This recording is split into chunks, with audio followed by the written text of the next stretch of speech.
Assalamualaikum warahmatullahi wabarakatuh. Gimana kabarnya sobat mahasiswa? Jumpa lagi dengan saya, Dianika Tiduwanti. Yang hari ini kita akan belajar bersama tentang materi kompensasi.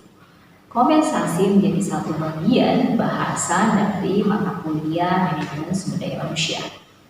Harapannya nanti mahasiswa dapat memantik poin-poin menjadi diskusi yang bisa menguatkan teman-teman mahasiswa dalam melakukan perencanaan riset tentang manajemen sumber daya manusia.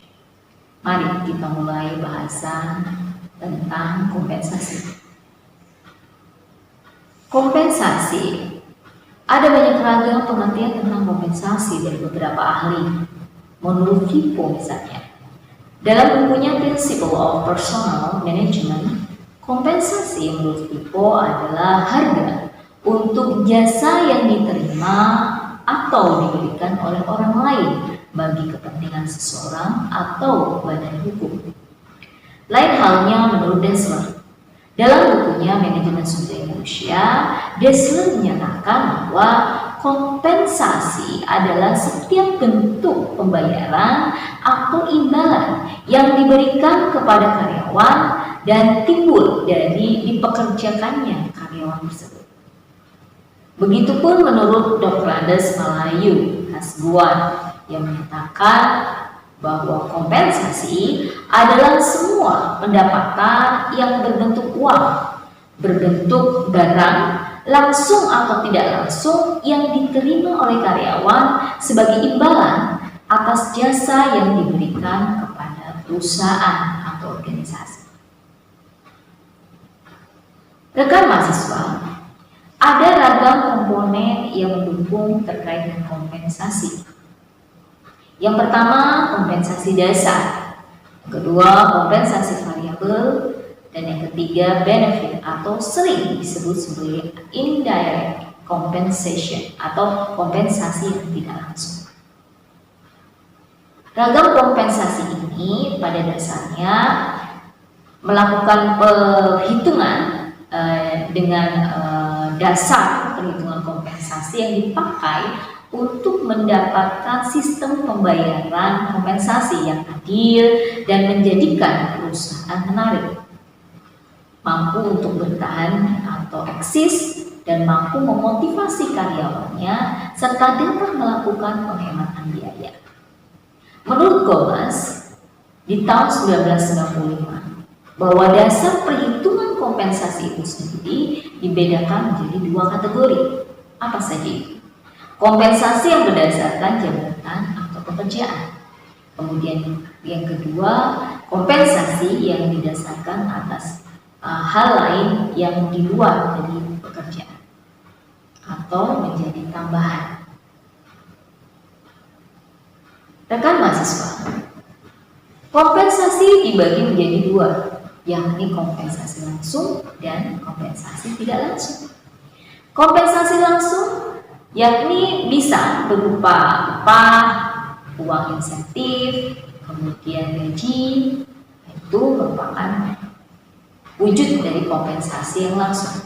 Adapun kompensasi yang tidak langsung bisa berupa kesejahteraan yang diperoleh oleh karyawan, itu berupa fasilitas dan beberapa hal yang kaitannya dengan kesejahteraan atau peningkatan kualitas dari karyawan itu sendiri. Kemudian jenis-jenis dari kompensasi yang diberikan kepada karyawan antara lain kompensasi yang diberikan bernama imbalan ekstrinsik dan imbalan intrinsik. Imbalan ekstrinsik yakni imbalan yang berbentuk uang. Imbalan ekstrinsik ini bentuknya sebagai tunjangan atau uang. Sedangkan imbalan intrinsik adalah imbalan dalam bentuk yang tidak berupa fisik atau hanya dirasakan. Misalnya tentang kenaikan jabatan atau dari jenjang karirnya, kemudian kenyamanan dalam fasilitas di lingkungan kerja, dan beberapa pekerjaan lain yang mendukung. Selanjutnya kita akan bicara tentang fungsi dari pemberian kompensasi tersebut. Yang pertama, pengalokasian sumber daya manusia secara efisien. Fungsi ini menunjukkan bahwa pemberian kompensasi pada karyawan yang berprestasi akan mendorong mereka untuk bekerja lebih baik dan lebih benar, sehingga kualitas pun semakin meningkat. Penggunaan sumber daya manusia secara lebih efisien dan efektif dengan pemberian kompensasi kepada karyawan, maka akan memberikan implikasi nyata bahwa organisasi akan menggunakan tenaga kerja karyawan dengan seefisien dan seefektif mungkin. Begitupun akan mendorong stabilitas dan pertumbuhan ekonomi, di mana sistem pemberian kompensasi dapat membantu stabilitas organisasi dan mendorong pertumbuhan ekonomi secara menyeluruh. Sobat mahasiswa, selain fungsi, kita akan belajar tentang apa sebenarnya tujuan dari pemberian kompensasi. Tujuan dari pemberian kompensasi, di mana pemenuhan kebutuhan ekonomi, karyawan akan menerima kompensasi bisa berupa gaji atau bentuk lainnya, berupa hal-hal yang mendukung, yang dapat memenuhi kebutuhan hidupnya sehari-hari, atau dengan kata lain, kebutuhan ekonomi. Dengan adanya kepastian menerima upah atau gaji tersebut secara periodik, sehingga akan muncul yang namanya jaminan atau economic security bagi dirinya dan keluarga yang menjadi tanggungannya. Selain itu, meningkatkan produktivitas kerja adalah menjadi bagian dari tujuan pemberian kompensasi. Pemberian kompensasi yang makin baik akan mendorong karyawan untuk bekerja lebih produktif. Begitupun bagi organisasi atau perusahaan akan semakin memajukan. Semakin berani satu organisasi atau perusahaan memberikan kompensasi yang sesuai, maka akan menunjukkan betapa semakin suksesnya satu organisasi atau perusahaan tersebut. Sebab pemberian kompensasi yang baik atau yang tinggi hanya mungkin apabila pendapatannya atau pendapatan yang diperoleh pun sama, pendapatannya semakin besar. Selain itu, tujuan dari pemberian ini yakni menciptakan keseimbangan dan keadilan. Artinya apa? Bahwa pemberian kompensasi berhubungan dengan persyaratan yang harus dipenuhi oleh karyawan pada jabatan sehingga tercipta keseimbangan antara input dan output.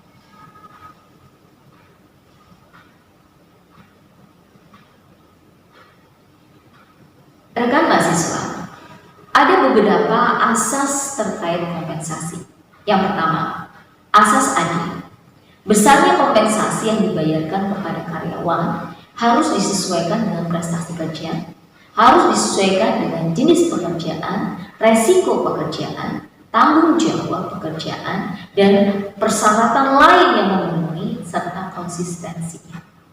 Kemudian, azas layak atau wajar kompensasi yang diterima dapat memenuhi kebutuhannya pada tingkat normatif yang ideal.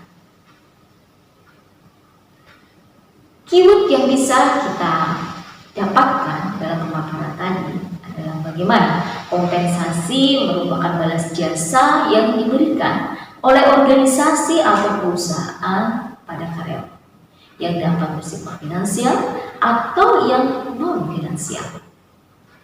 Pada periodenya juga yang tetap, sistem kompensasi yang baik akan mampu memberikan kepuasan bagi karyawan dan memungkinkan perusahaan untuk memperoleh dan mempekerjakan bahkan mempertahankan karyawan tersebut.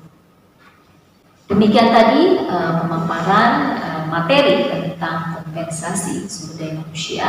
Harapannya nanti bisa akan semakin dieksplor oleh rekan-rekan mahasiswa. Terima kasih dan sampai berjumpa lagi. Assalamualaikum warahmatullahi wabarakatuh.